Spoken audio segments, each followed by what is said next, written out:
Hola, mis queridos hermanos y hermanas, que el Señor les bendiga y les guarde. Les saluda el pastor Alejandro Barrios desde la ciudad de Saint Paul, capital del estado de Minnesota, aquí desde los Estados Unidos. Quiero saludar de manera especial a los hermanos de la iglesia virtual en Santa Marta, Colombia, quienes están organizando toda esta programación, al pastor Daniel Borja y su equipo, quienes me han invitado para participar de esta programación, de manera especial llevar adelante la palabra de nuestro Dios. Sé por los resultados en las redes sociales que les ve mucha gente de distintas partes de Colombia y del mundo. Así que a todas esas personas que en este momento o a posteriores van a mirar esta programación, este video, les saludo en el nombre del Señor.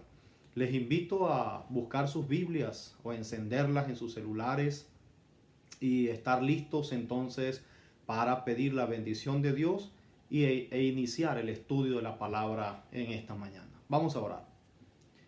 Querido Dios y Padre Celestial, nos acercamos a tu palabra para en ella encontrar un mensaje de esperanza en tiempos de crisis como los que vivimos. Que ella, Señor, pueda resultar como la palabra viva y traiga vida, traiga esperanza, traiga ánimo, Señor, a nuestros corazones. Permite que podamos estar concentrados a pesar de que no estamos en una iglesia física, pero a pesar de que escuchamos tu palabra desde nuestra casa o desde algún otro lugar, podamos comprender este mensaje que tienes para nosotros. Úsame como instrumento en el nombre de Jesús. Amén, Señor. Amén. Creo que si hay un mensaje en la Biblia que se aplica para nuestros días, estos días que estamos viviendo, es la autobiografía que escribió el profeta Habacuc. Él mismo cuenta su propia historia. Les invito a buscar en el libro del profeta Habacuc para que podamos entender cómo esa historia se aplica de una manera magistral a nuestra experiencia hoy en día. En primer lugar, tenemos que recordar que el profeta Habacuc vivía probablemente en los tiempos del reinado del malvado Manasés. Eran tiempos muy difíciles. Desde el punto de vista religioso, había idolatría por toda la ciudad. El santuario estaba completamente cerrado, el templo, los profetas paganos estaban por todas partes del reino, se sacrificaban inclusive hijos, los padres sacrificaban sus hijos a los demonios, una época de oscuridad religiosa. También había grandes problemas sociales. Era un reinado que duró casi 55 años de terror, mucha injusticia, muchas situaciones difíciles en las cuales el profeta vivía y estaba agobiado porque él era el profeta de Dios. Tenía que dar un mensaje para la nación y él veía que aunque predicaba, que aunque animaba a la gente a seguir adelante, pues no había un cambio. Parecía ser que Dios estaba como sordo, que no lo escuchaba y no veía una prosperidad, veía como la injusticia se sobreponía a la justicia y el profeta estaba completamente sin esperanza. Llegó a reconocer más adelante en el libro que sus palabras hacia Dios se convirtieron literalmente en una queja. Tal vez se aplique, por supuesto, no tal vez, sino que se aplique a nuestros días, donde vivimos situaciones tanto en lo religioso como en lo social, en lo político, bastante difíciles. Así introduce su queja Habacuc al Señor. En su libro, en el capítulo 1, el versículo 2 y 3, leemos en las Escrituras. Dice el profeta: ¿hasta cuándo, oh Jehová, clamaré y no oirás? Como si Dios estuviera sordo. ¿Hasta cuándo, Señor? ¿Le has dicho eso a Dios? ¿Que has pedido por algo para que mejore una circunstancia, para que mejore tu situación, para que mejore tu salud, pero no hay ningún cambio. Es más, tú sigues sufriendo, tú sigues padeciendo y llegamos al punto en decir, ¿hasta cuándo, oh Jehová, clamaré y no oirás? Y daré voces a ti, dice Habacuc, a causa de la violencia y no salvarás. Parte de los acontecimientos que rodeaban la vida del profeta y de la nación. ¿Por qué, dice Habacuc, por qué me haces ver iniquidad y haces que vea molestia? Destrucción, violencia están delante de mí y pleito y contienda se levantan.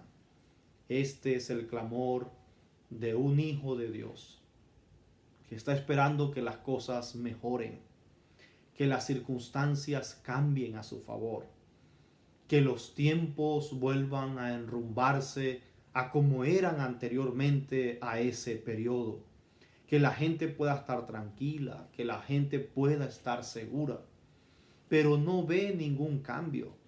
Y le dice al Señor, ¿hasta cuándo? Como haciendo responsable a Dios de lo que está sucediendo. Claro, él sabe que Dios tiene el control y tiene el poder para hacer cambiar las cosas. Por eso recarga hacia Dios la responsabilidad finalmente de lo que está sucediendo. La realidad es que el pueblo de Israel había decidido por voluntad propia separarse de Dios. Y ahora Dios no estaba evitando las consecuencias de aquella deslealtad que el pueblo había incurrido, y entonces estaban viviendo los resultados de su lejanía de Dios. El profeta esperaba que Dios respondiera a sus súplicas, que Dios cambiara las circunstancias. Sin embargo, por lo que seguimos leyendo en el capítulo, Dios no únicamente le dice al profeta que inmediatamente las circunstancias no van a cambiar. Y escucha muy bien esto. Dios le dice al profeta, primero, que en el futuro cercano o en el presente las cosas no van a mejorar, sino que por el contrario, las cosas van a empeorar. Se va a poner peor, Habacuc, esto, porque vienen los babilonios y van a llevárselos cautivos, van a incendiar la ciudad, van a destruir todo esto, y los pocos sobrevivientes serán llevados cautivos a Babilonia. Viene la destrucción total de la ciudad. Ya Habacuc estaba abrumado, ya Habacuc estaba preocupado y estaba esperando o reclamando una respuesta de parte de Dios a la situación. Pero que Dios le diga y que tú sepas ahora de parte de Dios que las cosas no van a mejorar, sino que al contrario, las cosas van a empeorar, y que de paso la nación se va a perder la libertad y muchas personas van a perder la vida. Ah, mis queridos hermanos, mis queridos amigos, en este mundo vivimos tiempos muy difíciles. Y yo estoy seguro que como yo, muchos de ustedes en muchas de sus iglesias, al igual que nosotros aquí en el distrito del sur de San Pablo, en Minnesota, tenemos una cadena de oración de todas las mañanas a las 5 de la mañana. Nos levantamos con un grupo grande de hermanos a orar vía telefónica, a pedir una mejoría de las circunstancias que vivimos. Estamos en el país que tiene el epicentro de la pandemia, más de 120,000 muertos hasta ahora y casi más de 1 millón de personas contagiadas en este país. Y estamos orando para que las cosas cambien. ¿Cuánto tenemos desde febrero que pudo llegar como tal la pandemia, que inició en diciembre 31 del año pasado? Febrero, marzo, abril, mayo, junio, y estamos entrando a julio. Ya vamos a cumplir cerca de 6 meses en algunos lugares, 5 meses, en otros que llegó más tarde.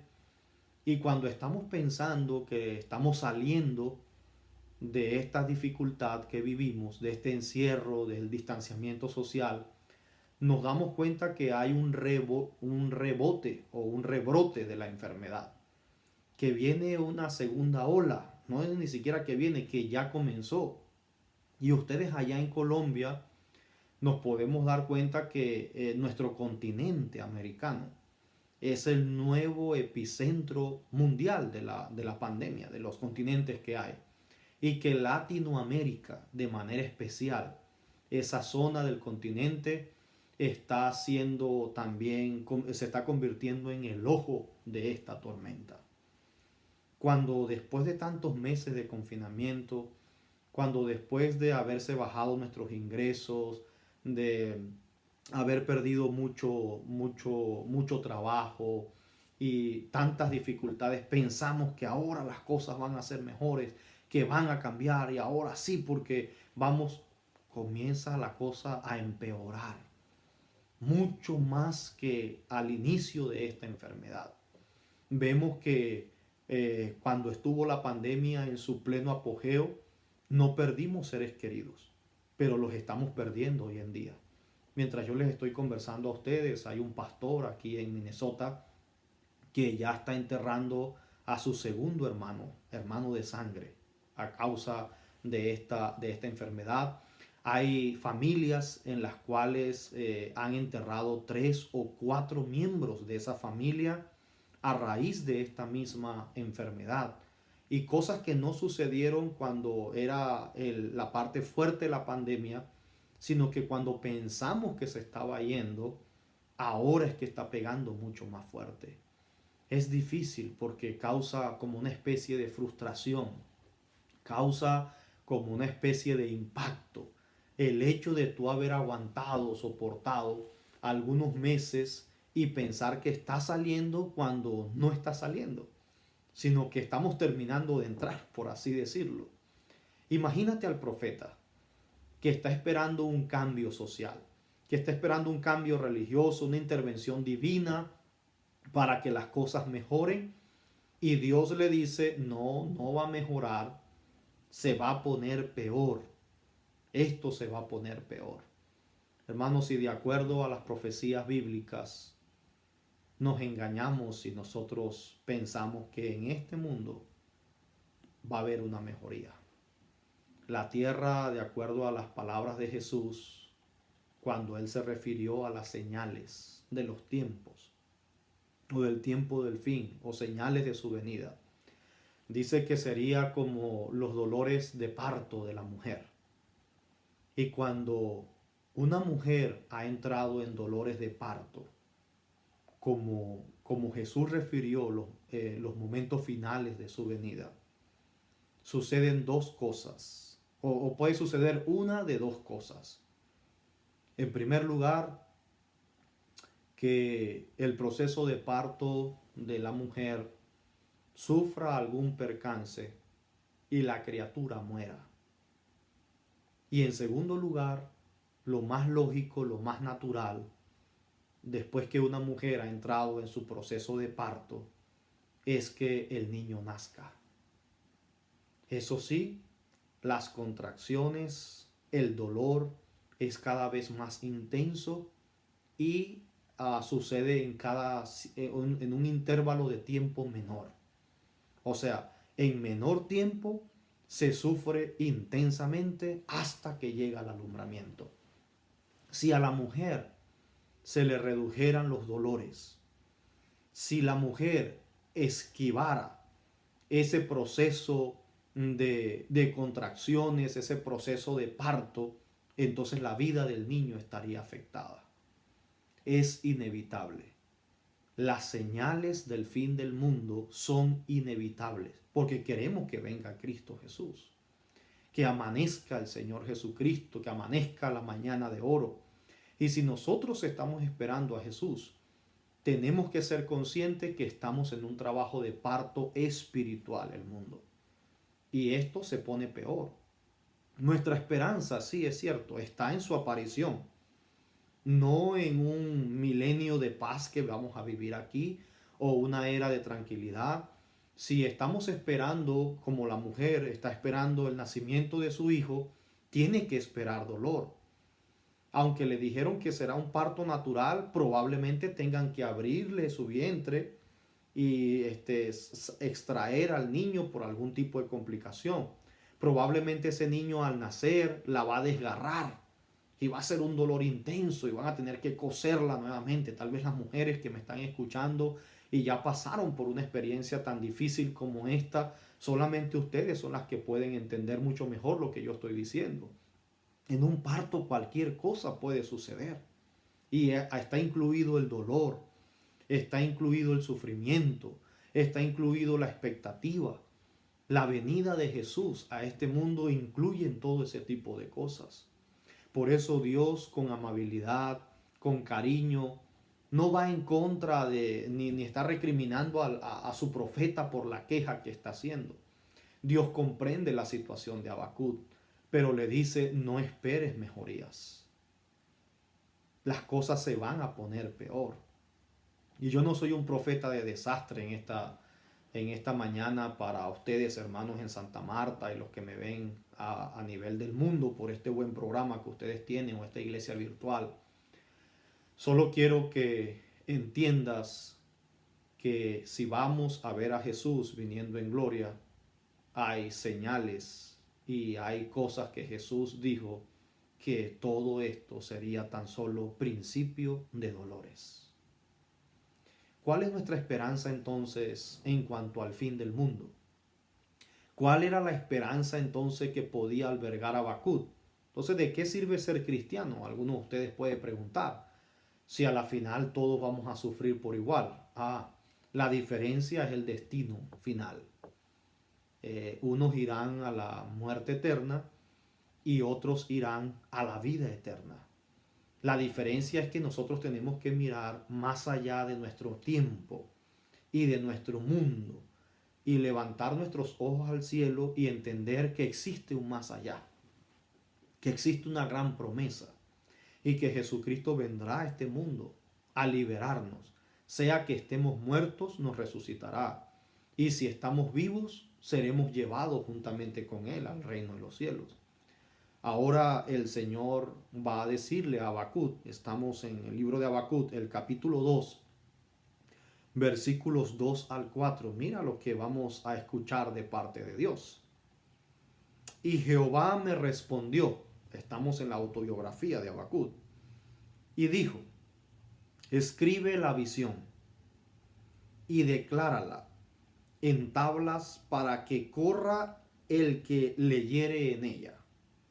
Aunque la visión tardará aún por un tiempo, mas se apresura hacia el fin y no mentirá.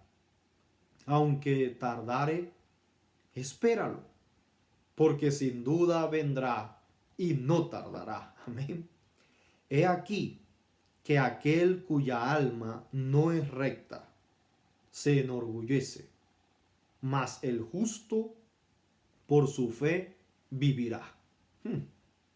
Poderoso mensaje, hermanos, en estos 3 versículos de respuesta de Dios a el desespero, la queja, el sufrimiento de Habacuc. Dios le dice a Habacuc, no esperes en este mundo, no esperes en esta tierra, no esperes que tu país las cosas mejoren, pueden empeorar, es más, van a empeorar, pero yo vengo pronto, dice el Señor. Y ese pronto para algunos se puede tardar en muchos años. Claro, para Dios un año es como 1000 días y mil días como 1000 años. Así que Dios no está sujeto al tiempo. Si te parece que tardo en venir a Habacuc, dile a la gente, y si a los demás también les parece que yo tardo en cumplir mi promesa, pues dile que es probable que demore, pero sin duda vendrá y no tardará. Amén. Nosotros estamos esperando una liberación divina, de que Jesús aparezca en este mundo por segunda vez y nos lleve al cielo, a la patria celestial. Y algunos tenemos mucho tiempo ya esperando.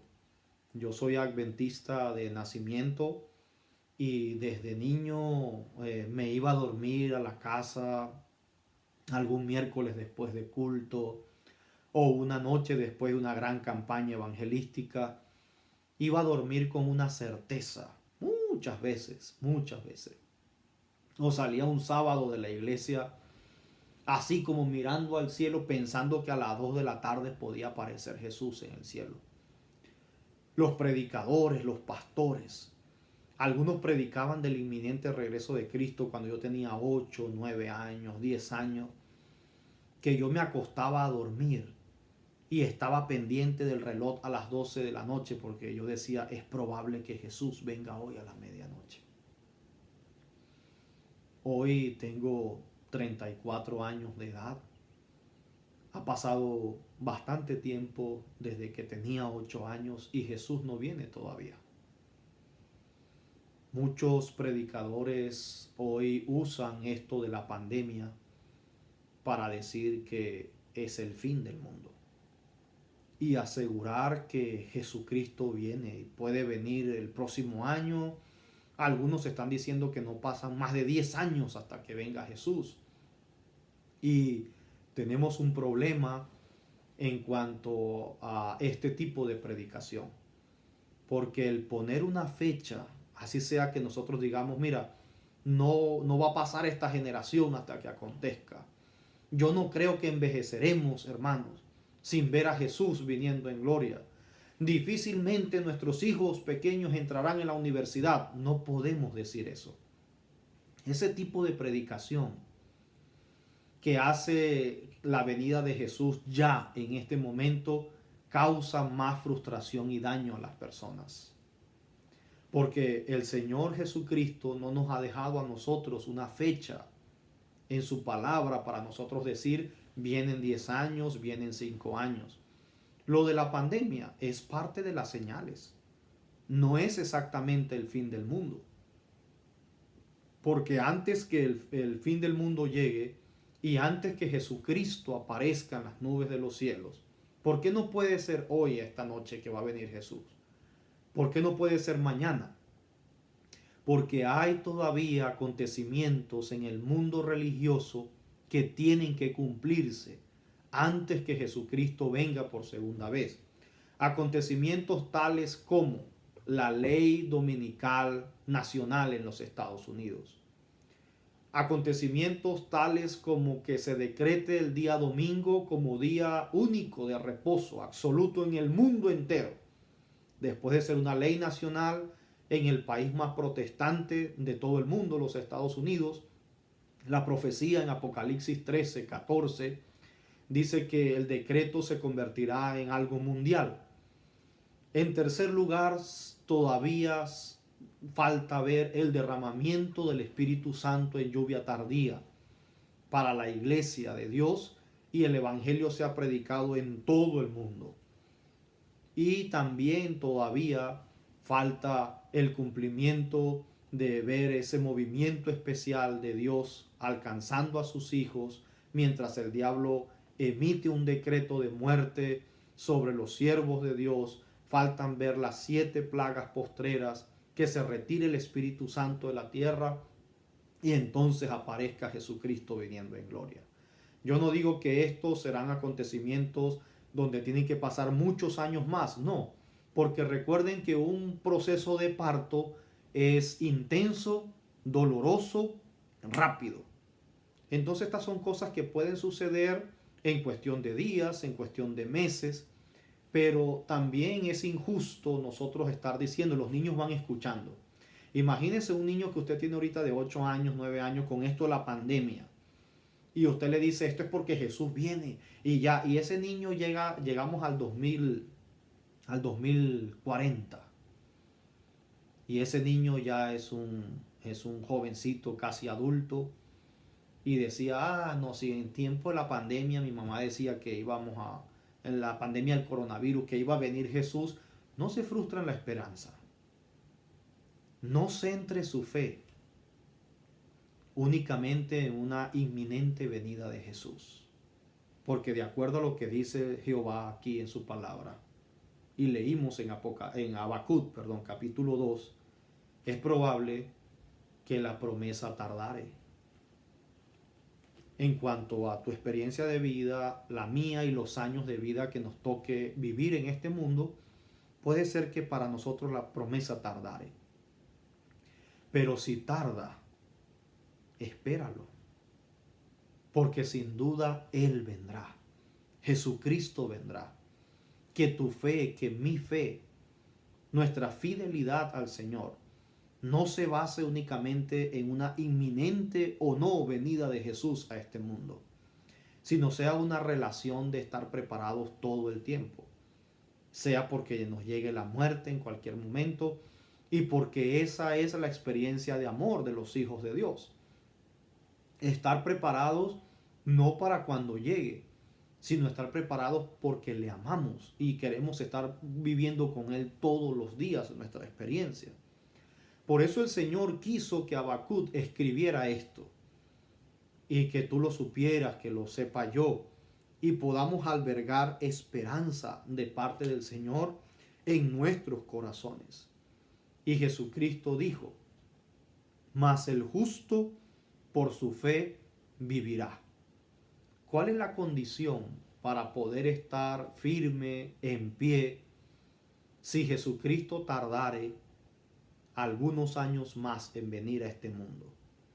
Si la pandemia o cualquier otra pandemia llega al mundo o algún desastre porque el diablo anda como león rugiente buscando a quien devorar, ¿cuál es la condición bajo la cual un cristiano o una cristiana, usted que me está escuchando, yo que estoy hablando en nombre de Cristo, cuál es la condición que Dios ha dicho en la que debe prevalecer un hijo o una hija de Él en tiempos como estos que nos ha tocado vivir para entonces permanecer leales a Él? La Escritura dice, mas el justo por su fe vivirá. Son tiempos para vivirlos únicamente por fe. El justo por la fe vivirá. La palabra hebrea original para fe en este texto y en esta declaración celestial es emuná. El justo por su emuná vivirá. Y emuná, o la palabra fe que se traduce en español para nosotros, aquí en este pasaje, representa la condición de relación de una persona con Dios. ¿Y qué incluye emuná? ¿Qué incluye vivir por fe? Porque decimos mucho, hay que vivir por fe. El justo por la fe vivirá. Hermano, recuerda, el justo por la fe vivirá. Pero ¿qué es eso? ¿Qué es emuná? ¿Qué es emuná? Emuná o fe representan las características que debe tener una persona en su relación con Dios. ¿Y cuáles son, pastor? Bueno, la misma palabra en el hebreo da su abanico semántico de significado y emuná o vivir por fe representa a alguien que vive constantemente en contacto con Dios. Si usted, por el hecho de que no estamos yendo a la iglesia, o en algunos lugares ya comenzaron a abrir la iglesia, o este tiempo que ha pasado ha dejado de leer la Biblia, o porque ya no va a la escuela, al repaso de la lección de la escuela sabática, no ha leído su folleto de escuela sabática, porque no tiene participación en la iglesia, pues se ha descuidado espiritualmente. Yo quiero decirle que esta pandemia y este tipo de nueva normalidad, estas anormalidades van a ser completamente normal para nuestro mundo. Y si usted está esperando que se levanten las restricciones para hacer un mejor pacto con Dios, estoy esperando que volvamos a la iglesia para activarme nuevamente, usted puede llegar a viejo y todavía no nos reunimos en la iglesia. Difícilmente para hacer lo que hacíamos anteriormente va a pasar mucho tiempo y usted se va a ir muriendo espiritualmente. La fe, el justo que vive por la fe, Vive porque está en constante comunicación con Dios. Es una constancia en Dios. Haya iglesia o no haya iglesia, sea virtual o sea física, su constancia a Dios es permanente. Confiabilidad. El justo, el creyente, el que vive con emuná, el que vive con fe, vive confiado de que pase lo que pase, Dios tiene el control de todas las cosas. Su vida responde a un plan, a un proyecto divino. Que nada nos sucede por casualidad. Que no es porque tenemos mala suerte o buena suerte, sino que yo soy una pieza en el rompecabezas cósmico de Dios. Y que lo que Dios está permitiendo que yo viva en el país donde estoy, en la ciudad donde estoy, es el resultado de un propósito y de un plan que culmina en sus manos para honra y gloria de su nombre. Emuná, vivir por fe, representa un cristiano constante en Dios. Representa un cristiano que tiene su confianza inconmovible en Dios. Y en tercer lugar, emuná o fe o vivir por fe representa fidelidad. Esa constancia en Dios, esa certeza de que Dios es confiable, te lleva a serle fiel. Te lleva a serle fiel. Y estos son tiempos donde la infidelidad a Dios está galopando como nunca antes. Porque la mente ociosa es taller del diablo, dijo alguien. En estos días de pandemia, varias novias están saliendo embarazadas de sus novios. Claro, mucho tiempo libre por allí. Algunas hermanas de la iglesia están apareciendo con sus barrigas y de dónde salió si no le conocemos novio. Algunos jóvenes de la iglesia están metiéndose en vicios que antes no se metían. Claro, la desesperación. Aquí en un estado de los Estados Unidos, en menos de un año ya hay 2 pastores que se han suicidado, 2 pastores adventistas del séptimo día que se han suicidado. Hay hermanos que llaman, que tienen pensamientos suicidas, que están deprimidos, que... El justo por la fe vivirá. Si no aprendemos, a pesar del tiempo en que vivimos, a seguir siendo constantes en Dios, si no aprendemos a entender que Dios es confiable, aun cuando suceden cosas a nuestro alrededor que no entendemos, y si estas dos cosas no las tenemos, no llegamos a desarrollar una fidelidad en Dios, entonces nos va a llevar la corriente. Si usted está esperando que las cosas mejoren socialmente, económicamente, eclesiásticamente, para reconectarse con Dios, está mal. Usted está fuera completamente. Y algunos se están quedando precisamente por eso, esperando que mejore y no va a mejorar. Dios está diciendo que el justo por la fe vivirá. Hermano, hermana, sé constante en las cosas de Dios.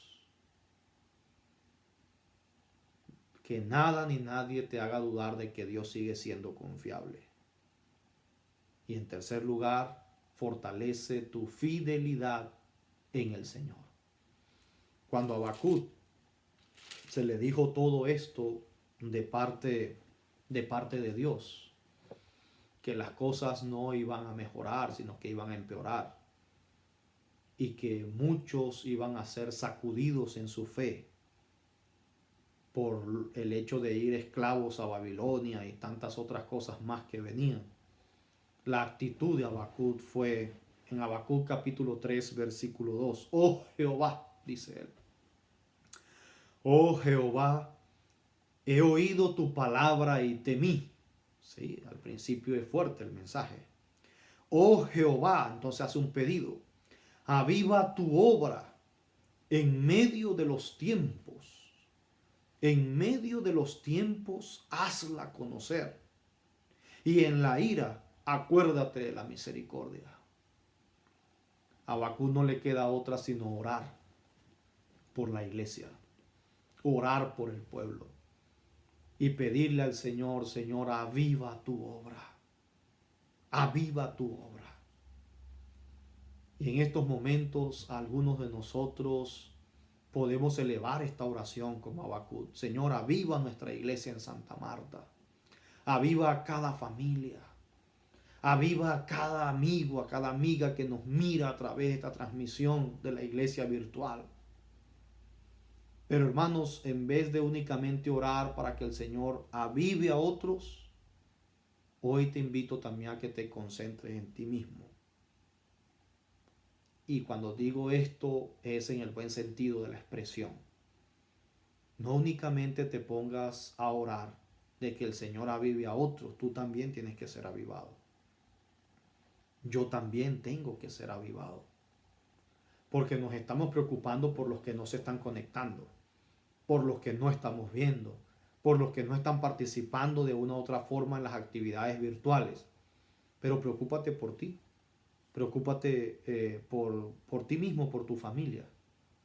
Habacuc se estaba preocupando por los demás y realmente era el que tenía el mayor problema, porque era el profeta de Dios y estaba hasta dudando y quejándose de Dios. Entonces esta oración es bonita: aviva tu obra, Señor, aviva tu iglesia, pero no te olvides de pedir también un avivamiento personal. Ora por tu pastor, ora por tus pastores, ora por tus ancianos, por tus líderes de iglesia. Ora por la iglesia mundial, pero no te olvides de orar por ti, orar por tu familia y fortalecerte en la emuná, en la fe verdadera de Dios, en la cual vive el justo en estos tiempos finales. Vamos a cerrar esta autobiografía de Habacuc con la decisión que Habacuc va a tomar. Una resolución final que el profeta va a hacer ante esta verdad que el Señor le presenta. Y dice Habacuc en el capítulo 3, versículo 17: aunque la higuera no florezca, ni en las vides haya frutos, y los labrados no den mantenimiento, y las ovejas sean quitadas de la majada, y no haya vacas en los corrales, con todo, dice Habacuc, yo me alegraré en Jehová y me gozaré en el Dios de mi salvación. Jehová el Señor es mi fortaleza, el cual hace mis pies como de ciervas, en mis alturas me hace andar. Amén. No es un mensaje de desesperanza, es un mensaje de esperanza. Es un mensaje para vivir en medio de la crisis con contentamiento, con felicidad. Habacuc está claro que va a perder la higuera, que va a perder las vides de los frutos, que va a perder el olivo, que no va a haber labrados, que no, las ovejas no van a ser quitadas, que las vacas también les van a ser quitadas. Habacuc está profetizándonos, hermanos, que todo lo que nos brinda una seguridad, que todo de lo cual dependemos, como las vacas, como las ovejas, en este caso los judíos para ese tiempo, la oliva, el aceite, todo se le está quitando, todo lo que mantiene la vida del pueblo. Pero dice Habacuc que aun cuando todo eso se desaparezca, aun cuando todo lo que, de lo que humanamente dependemos para vivir no esté, con todo en Jehová nos alegraremos. ¿Por qué se está suicidando la gente ahorita? Más que en ningún otro tiempo. ¿Por qué hay tantas solicitudes de divorcios en este tiempo de pandemia? ¿Y por qué hay tantos conflictos en los hogares? Producto de la desesperación. Producto de que cosas como el trabajo, cosas como el dinero que teníamos ahorrado, las inversiones, el negocio, no están saliendo. Y nos desesperamos. Peleamos unos con otros. Pero al estar claros de lo que viene, necesitamos fortalecernos en Dios y mantenernos contentos, gozosos. Mire, en tiempos como estos, Dios nos convierte en siervos y en siervas, como dice aquí el profeta. Y no estamos hablando del siervo del que sirve, estamos hablando del animalito del campo. Un ciervo puede correr a una velocidad de 40 o 60 millas por hora. Los ciervos o las ciervas son animalitos que pueden saltar obstáculos hasta casi de 3 metros. Y son tanto terrestres como acuáticos. Pueden nadar por 13 millas sin parar. Por eso es interesante que Habacuc no nos compara aquí a un león, ni nos compara con un tigre o con una pantera, porque el tigre y el león no pueden nadar por ese tiempo, ni hacer los saltos que hace el ciervo. Y porque el ciervo también es un animalito, un animal noble, bondadoso. Y el ciervo tiene unas patas de manera especial que Dios lo ha hecho para hacerlo ágil en la montaña y escarpar y subir y andar sin que la pata se le quede metida en entre ninguna rocas, y lo hace ágil. Esa agilidad, esa destreza, esa fortaleza está prometida para ti y para mí en tiempos como estos. Dios no nos deja solos, no nos ha dejado abandonados. Te va a dar la capacidad, hermano, de enfrentar tu prueba, de superar tu prueba, y de que con tu vida, juntamente con tu familia, tú puedas darle la honra y la gloria a nuestro Dios. Pero decide ser fiel. Dile al Señor en esta mañana: ayúdame, Señor, a ser fiel, a ser constante en tu palabra, a creer que tú eres un Dios fiel, y ayúdame a permanecer en tus caminos. Dame esa capacidad del siervo para sobreponerme a las luchas y a las dificultades del camino, como Pablo y como Silas, habiendo sido azotados, estaban en la cárcel presos. ¿Y qué hacían? ¿Maldecían? ¿Peleaban uno con el otro? No, dice que cantaban y oraban. Aquellos presos y el mismo carcelero nunca antes habían escuchado palabras bondadosas, menos cantos de gente que caía en esa celda, sino maldiciones, quejas y lamentos. Pero estos apóstoles estaban cantando. ¿Dónde estaba Dios cuando laceraban a Silas? ¿Dónde estaba Dios cuando azotaban a Pablo? ¿Dónde estaba Dios que no los protegía? ¿Dónde estaba el Señor que no fue a cuidar a sus siervos? ¿Dónde estaba Dios mientras esas heridas sangraban? Mientras lo colocaron las cadenas en las manos y en los pies y los metieron en ese calabozo interior. ¿Dónde estaba el Señor? Lee ese capítulo de Pablo y Silas en la cárcel, en el libro Hechos de los Apóstoles de Ellen White. Y te vas a dar cuenta que dice la sierva del Señor: todo el cielo, mire, todo el cielo estaba mirando la aflicción de Pablo y de Silas. Y un ángel fue enviado para visitarlos y hacerles saber que no habían sido abandonados por el cielo. Y eso fue cuando se produjo el terremoto. Nunca somos olvidados por Dios. Jamás. ¿Y por qué tenemos que pasar por lo que pasamos? Porque esas son las pruebas que fortalecen nuestra fe.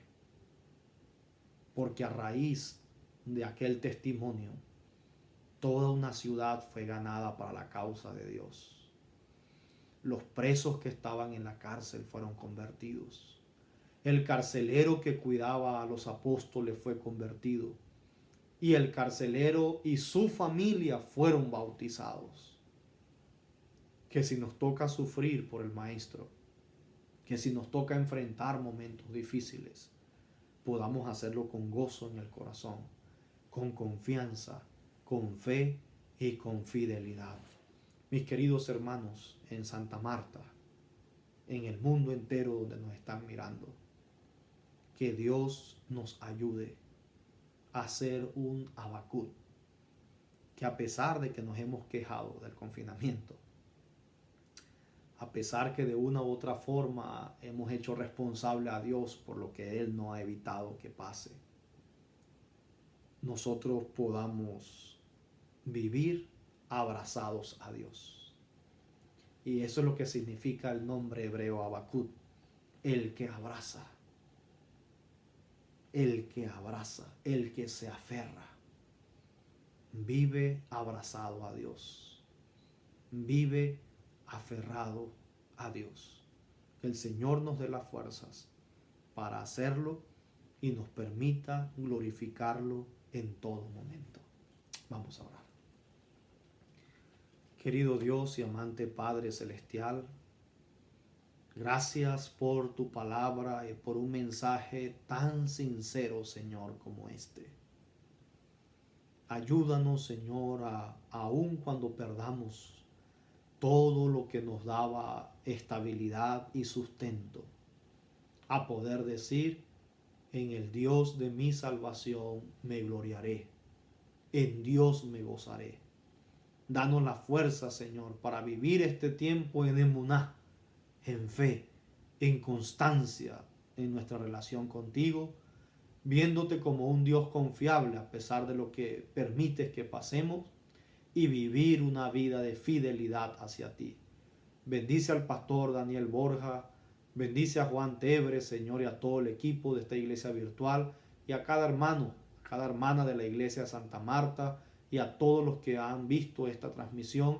Extiéndeles tu bendición y ayúdame a mí también para ser fiel, en el nombre de Jesús. Amén, Señor. Amén. Que Dios les bendiga.